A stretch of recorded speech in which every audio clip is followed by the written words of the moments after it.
नमस्कार, स्वागत है आपका एमपी तक पर। मैं हूं रवीश पाल सिंह।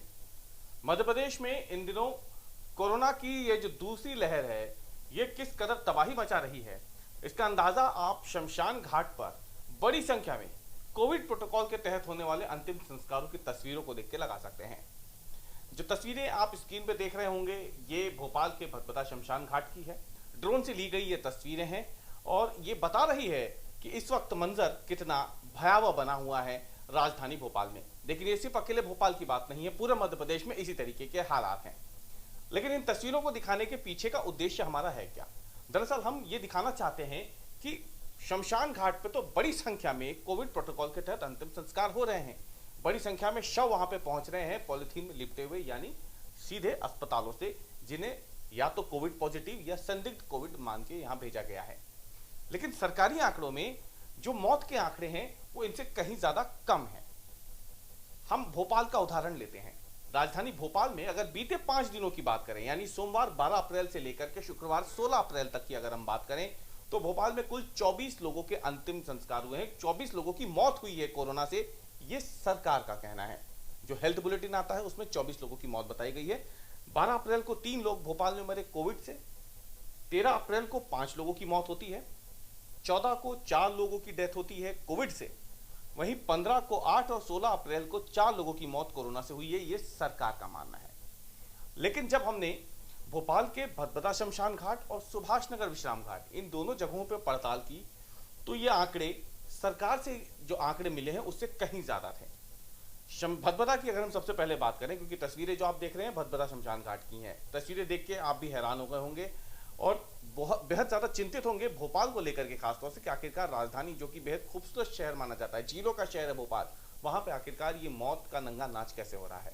हम आपको तो आंकड़े बताते हैं। भदभदा शमशान घाट की तस्वीरें। भदभदा शमशान घाट में 12 अप्रैल को 41 लोगों का कोविड प्रोटोकॉल से अंतिम संस्कार हुआ, जबकि सरकारी में 3 लोगों की मौत बताई गई है। 13 अप्रैल को 47 लोगों का कोविड प्रोटोकॉल से अंतिम संस्कार होता है भदभदा में। 54 लोगों का कोविड प्रोटोकॉल से अंतिम संस्कार 14 अप्रैल को हुआ है, तो वहीं 15 अप्रैल को 72 लोगों का कोविड प्रोटोकॉल से अंतिम संस्कार हुआ। तो 16 अप्रैल की शाम तक कुल 69 लोगों का कोविड प्रोटोकॉल से अंतिम संस्कार हुआ था। अब आप अंदाजा लगाइए कि कितनी मौतें हैं ये।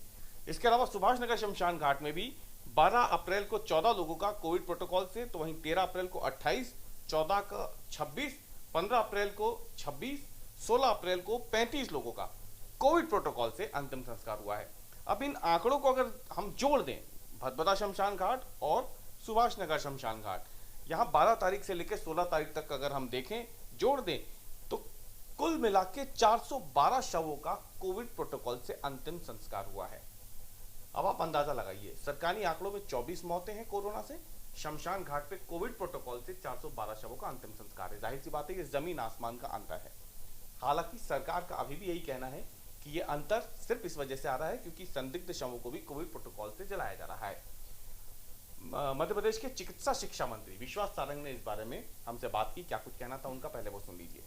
संदिग्ध कोरोना से मृत्यु और पॉजिटिव कोरोना मरीज की मृत्यु के अंतिम संस्कार एक ही प्रोटोकॉल से किए जाते हैं।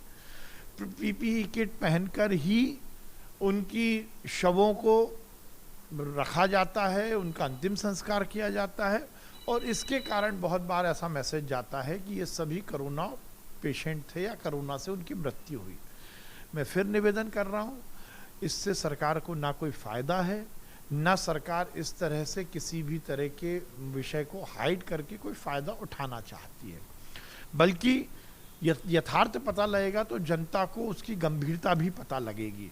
इसलिए हम तो कहते आए हैं, चाहे वो टेस्टिंग में पॉजिटिविटी की बात हो, चाहे बेड की स्थिति हो या अंत्येष्टि में मृत्यु के आंकड़ों की बात हो, हम क्रिस्टल क्लियर व्यवस्था बनाए हुए हैं। हर व्यक्ति को पब्लिक डोमेन में हर तरह हमारे सभी आंकड़े मिल सके, इसकी हमने व्यवस्था की है।